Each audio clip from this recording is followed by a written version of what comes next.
আমাদের বাংলাদেশে কিছু মডার্ন ইসলামিক দল আছে, আমার বন্ধুরা 16 বছর আর আমাদের খাতির ছিল তাদের সাথে আমাদের, এখন হুট করে ওনারা ক্ষমতার গন্ধ পাই দেখি যে ওনারা মুটফুট পাল্টে ফেলছেন। হুট করে ওনারা মনে করতেছেন যে আমেরিকা একটা বিরাট আশীর্বাদ। আপনারা মডারেট ভাইয়েরা, আপনাদের সম্পর্ক আমেরিকার সাথে, হাসিনার সম্পর্ক আমেরিকার মগজের সাথে। আমেরিকান বেশির সাথে কথা বলা মানে একটা গাছের সাথে কথা বলা। We are moderate, we are not extremes. এখন লাভ নেই, এটা বলে গাছকে বললে আরো ভালো হবে। এটা কিছু করতে পারবে না। আমেরিকা চালাচ্ছে ইহুদিরা। কারা চালাচ্ছে? আমেরিকা। আর সেই ইহুদিদের সাথে সম্পর্ক জয়ের সাথে, সেই ইহুদিদের সম্পর্ক ভারতীয় হিন্দুত্ববাদীদের সাথে। আপনি ওই লড়াই পারবেন?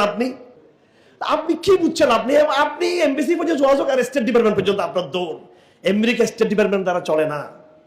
আমেরিকা তার এমবিসি দিয়ে চলে না, আমেরিকা চলে তার ডিপ স্টেট, আরো গভীরে ডিপ স্টেটের ভিতরে আরো ডিপ স্টেট আছে। ইহুদি রবি দ্বারা চলে। আগামী দিনের আমেরিকা ইহুদিদের আমেরিকা। ওই পর্যন্ত তো ওই গভীরে যোগাযোগ আপনার নাই। 16 বছর জুলাই মাস চলতেছে এখন। হাসিনা কেমনে টিকেছিল জানেন? কেমনে টিকেছিল হাসিনা? কি কারণে টিকেছিল? অবশ্যই এই জন্য টিকেছিল যে আমেরিকা যদিও হাসিনার বিরুদ্ধে করেছিল, আবার হাসিনার সাথে আমেরিকার তার উপরিতলার বিরুদ্ধে থাকলেও ভিতরে যারা মূল পরিচালক অর্থাৎ এই আমেরিকার যারা মাস্টার মাইন্ড, তাদের সাথে কিন্তু হাসিনার ভারতের একটা লিঙ্ক ছিল যে ওকে রাখলে জামাতের নেতাদেরকে ফাঁসি দেওয়া যাবে, আরো কিছু জঙ্গি লোকদেরকে ফাঁসি দেওয়া যাবে, ইসলামকে দমানো যাবে। আন্তর্জাতিক ইহুদিবাদ, আন্তর্জাতিক হিন্দুত্ববাদ, ইসরায়েল এবং আমেরিকা না, আমেরিকার ভিতরে যে ডিবেস্টেড যেটা আছে, তাদের সবাই মিলে তারা হাসিনাকে তারা জিয়ে রেখেছিল। মওলানা মতিউর রহমান নিজামী রহমতুল্লাহ আলাইহি, আল্লাহ পাক তার শাহাদাত কবুল করুন। আমাদের হৃদয়ে দুঃখ আছে, বেদনা আছে। আমরা কখনো তাদের বিরুদ্ধে কথা বলতে পারবো না যারা নাকি শহীদ হয়ে গেছেন, তাদেরকে মেরে ফেলা হয়েছে। এই মেরে ফেলার পিছনে হাসিনার হাত যদি 20 ভাগ থাকে, তার কৃতিত্ব, তার হাসিনার কৃতিত্ব না, তার যদি এরকম ভূমিকা যদি 20 ভাগ থাকে, তাহলে পত্তলিকদের, হিন্দুত্ববাদীদের ভারতের ভূমিকা আরো বেশি ছিল এবং আরো বেশি ভূমিকা ছিল ইহুদিবাদী। এই সবগুলো ডকুমেন্ট আমার কাছে আছে। শাপলা চত্বর যে মেসাকার হয়েছিল, ওই গবেষণাগুলো করতে গিয়ে আমি অনেক ডকুমেন্ট আমি সংগ্রহ করেছিলাম। এই পুরোপুরি যুদ্ধ অপরাধের বিচার যেটা আপনাদের বিরুদ্ধে হয়েছিল, সেটার পিছনে আমেরিকার হাত রয়েছে। যারা আপনাদের নেতাদেরকে হত্যা করে দিল, যাদের নীরব ইন্ধনে, নীরব ভূমিকায় আপনাকে মনে করছেন তারা আপনাদের বন্ধু হতে পারে এবং আপনারা রাজনীতি ভালো বুঝেন, এগুলো ভুল। পৃথিবীর ইতিহাস এখন অনেক ভয়ঙ্কর দিকে যাচ্ছে। কিন্তু আরে যারা ইখওয়ানুল মুসলিমিনকে সন্ত্রাসী মনে করে, ইখওয়ানের খালেদা ভাই, তারা জামাত ইসলামীকে কেমনে আবার মনে করবে এটা শান্তিকামী দল? তারা আপনার পরিবারের একজনকে যারা আঘাত করছে, তা আপনাকে তারা আঘাত করবে না, এটা ওরা সাময়িক কৌশল নিয়েছে। আর আপনি মনে করতেছেন আমরা রাজনীতি বুঝি না। হ্যাঁ, আমেরিকার সাথে আমরা ডায়লগ করতে চাই, কথা বলতে চাই, স্মার্টলি কথা বলতে চাই, ব্যবসা করতে চাই, চুক্তি করতে চাই, সবকিছু করবো, কিন্তু আব্বা বলতে পারবো না ওদেরকে আমরা কোনোদিনও। হ্যাঁ, ওদেরকে আমরা বস বলতে পারবো না, ওদেরকে আমরা কোনোদিনও। আমার কাছে আমার একজন নিঃস্ব নিরহ আলেম, একজন, সে যদি সাধারণ শিবিরান ইমানদার কর্মী যদি হয়ে থাকে, ওই মাদ্রাসার সাধারণ ছাত্র যদি হয়ে থাকে, সে যদি সত্যিকার ইমানদার তহিদবাদী হয়ে থাকে, সে গরিব হলো, আমি তাকে স্যালুট করব, তাকে সালাম করব, আর ট্রাম্পের গৌরবকে আমি আমার পায়ের তলে দিব। আমি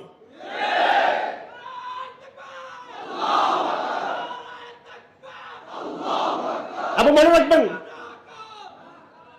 দিল্লি নাকি ঢাকা, ঢাকা নাকি ওয়াশিংটন, ঢাকা নাকি ওয়াশিংটন, ঢাকা নাকি বেইজিং, ঢাকা নাকি দিল্লি, ঢাকা নাকি পিন্ডি, এই সবগুলো বলতে হবে। দিল্লি নাকি ঢাকা শুধু এটা নয়, আমরা দিল্লি নাকি ঢাকা, জুলাই বিপ্লবের সেই স্মৃতির সাথে সাথে দিল্লি নাকি ওয়াশিংটন এই প্রশ্ন তুলতে চাই আমরা। দিল্লি না ঢাকা নাকি দিল্লি, এটা যেমন প্রশ্ন, ঢাকা নাকি ওয়াশিংটন এই প্রশ্ন আমরা রাখতে চাই, ঢাকা নাকি বেইজিং এই প্রশ্ন রাখতে চাই, এগুলো থাকবে প্রশ্ন। হ্যাঁ, আমাদের অবশ্যই ঢাকার সাথে Mecca Medina, Dhaka Dhaka Mecca Medina হবে ইনশাআল্লাহ Aziz. No Brazil, no Argentina. আপনারা যারা বলেন দিল্লি নাকি ঢাকা, ঢাকা ঢাকা, জুলাই সমিতি সবাই আর্জেন্টিনা আর্জেন্টিনা আর্জেন্টিনা হয়ে গেছেন সবাই, তো কোথায় ঢাকা ঢাকা? ও ঢাকা তো আর থাকেনি আপনাদের, এর আগে ব্রাজিল ব্রাজিল ব্রাজিল হয়ে গেছেন সবাই। আমরা সত্যিকার ইমানদার, বাস্তবে আমরা ঢাকা ঢাকা এবং ঢাকা। ঢাকা আমাদের ইসলামী সাহিত্যের রাজধানী ছিল, ঢাকা আমাদের শরীয়তের রাজধানী ছিল। এই ঢাকা ছিল সেই সময়ের পুরো ওয়ার্ল্ডের, শুধু মুসলিম বিশ্ব নয়, সারা দুনিয়ার অর্থনৈতিক পরাশক্তি ছিল ঢাকা ইসলামের কারণে। ওই ঢাকাকে আবার তার সেই ইসলামের চরিত্রে ফিরে আনা হবে ইনশাআল্লাহ আজিজ।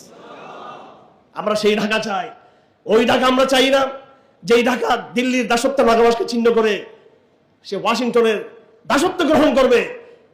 বুঝলাম কালেমার পতাকা নিয়ে কিছু বাড়াবাড়ি হয়েছে, আমরাও বলি আপনারা কালেমার পতাকা নিয়ে অতিমাত্রা শোডাউন করবেন না।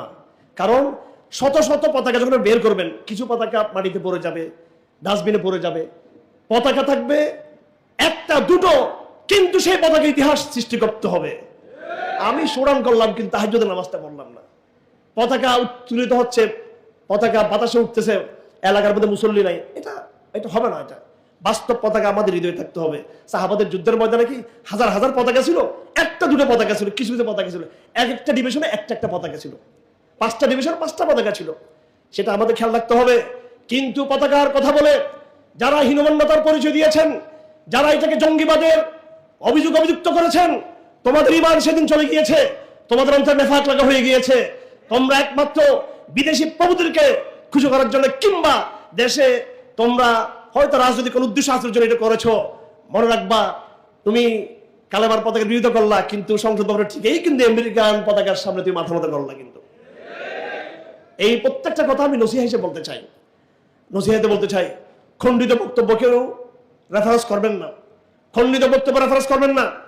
আমাকে আমেরিকান এমবেসির স্টেট ডিপার্টমেন্ট জিজ্ঞেস করেছিল আল্লামা মুহাম্মদ শফির সাহেবের সাক্ষাতের সময় 2013 সালে, what is the your opinion, what is the তোমার stand about Shahbag activism, Shahbag অ্যাক্টিভিজমের বিরুদ্ধে তোমাদের বক্তব্য কি? আমরা বললাম যে Shahbag activism is against of the Islam. তখন তারা বলল, আলোচনায় আসছে, অনেক সাংবাদিক ছিল, হোটেল রেডিসন বুলুর ঘটনা, এটা চট্টগ্রামে মিটিংটা হয়েছিল, এবং তাদের বক্তব্য ইস্যু ছিল কাদিনী, সব ইস্যু নিয়ে তারা কথা বলতে এসেছিল। হেফাজতের অ্যাক্টিভিজম, কাদিনীদের ইস্যু, আমাদের অবস্থা এবং শাহবাগ আন্দোলন। আমি আজকে আমার ভাইদেরকে, জামাত শিবির ভাইদেরকে বলতে চাই, নাম ধরে বলতে চাই, সেই সময় তারা জানতে চেয়েছিল শাহবাগ অ্যাক্টিভিজম সম্পর্কে আপনাদের ইয়ে কি। আমি স্পষ্ট বলেছি, এগেইনস্ট অফ দ্য ইসলাম, এটা ইসলাম বিরুদ্ধে একটা অ্যাক্টিভিজম।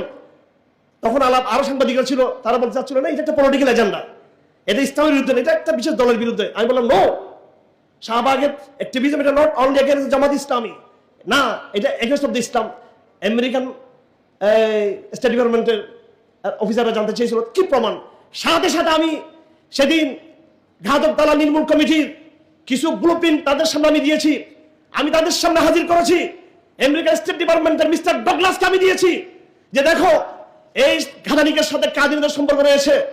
কাদিনীদের নেতা আব্দুল আউয়াল সেই জামাত ইসলামী নেতাদের ফাঁসির দাবি করেছে। ঘাদানিকের যে আয়োজনে, শাহবাগীদের যে আয়োজনে, ঘাদানিকের যে আয়োজনে যুদ্ধ অপরাধের বিচারের কথা বলে, জামাতের নেতাদেরকে হত্যার কথা বলা হচ্ছে, ফাঁসির কথা বলা হচ্ছে, এইসব আয়োজনে যেখানে কাদিয়ানীরা থাকে, অবশ্যই সেটা রাজনৈতিক এজেন্ডা রয়েছে, সেটা একটা ইসলাম বিরোধী একটা এজেন্ডা। সেদিন আমার ভূমিকা আপনাদের পক্ষ ছিল, সেটা ইতিহাস সাক্ষী আছে। 16 বছরের সংগ্রাম লড়াই ছিল।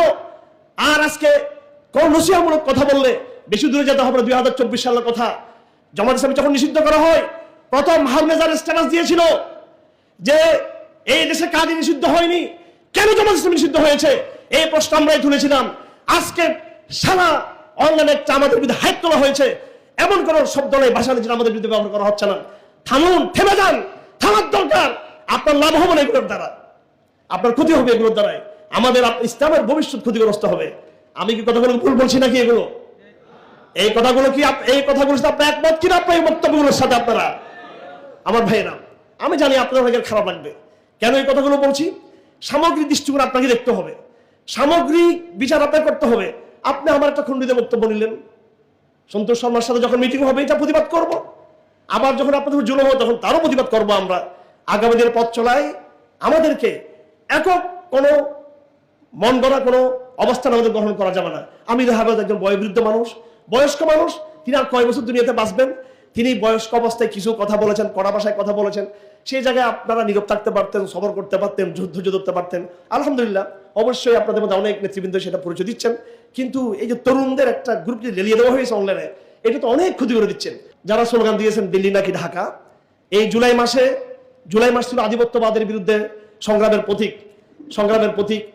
আমরা এই জুলাই বিপ্লবের চেতনাকে মনে করি শুধু ফ্যাসিজম বিরুদ্ধে লড়াই না। আপনি দেখবেন জুলাই বিপ্লব আসলে শুধু ফ্যাসিজম বলা হয়, আসলে গরিবের উপরে একটু খরচ বেশি। আমাদের হাসিনা হলো একটু গরিব আমেরিকার তুলনায়, এই জন্য তার বিরুদ্ধে বলাটা সহজ। আওয়ামী লীগ পলাতক, তার বিরুদ্ধে বলা সহজ। আমরা আওয়ামী লীগের বিরুদ্ধে যত বলি, ভারতের বিরুদ্ধে অতটা বলি না। ভারতের বিরুদ্ধে যতটা বলি অতটা কিন্তু আমরা আবার কার বিরুদ্ধে বলি না, আমেরিকার বিরুদ্ধে বলি না। যে বড় তার বিরুদ্ধে আমরা বলতে পারি না, যে গডফাদার তার বিরুদ্ধে বলতে পারি না। এই কথাগুলো কন্ট্রোভার্সিয়াল কথা নয়, নসিহামূলক। আমি যে কথাগুলো বলেছি আমাদের মডারেট ভাইদেরকে বা কমি ভাইদেরকে, যে অ্যাঙ্গেল থেকে যাদেরকে বলেছি, এগুলো যেন নসিহার ভিত্তিতে একটা ঐক্যের ভিত যেন তৈরি করে, কাজের ভিত যেন তৈরি করে, বড় শত্রুকে চিহ্নিত করে আমরা ঘরের বিষয়গুলো যেন আমরা অ্যাভয়েড করতে পারি, এদিকে আমরা খেয়াল রাখবো।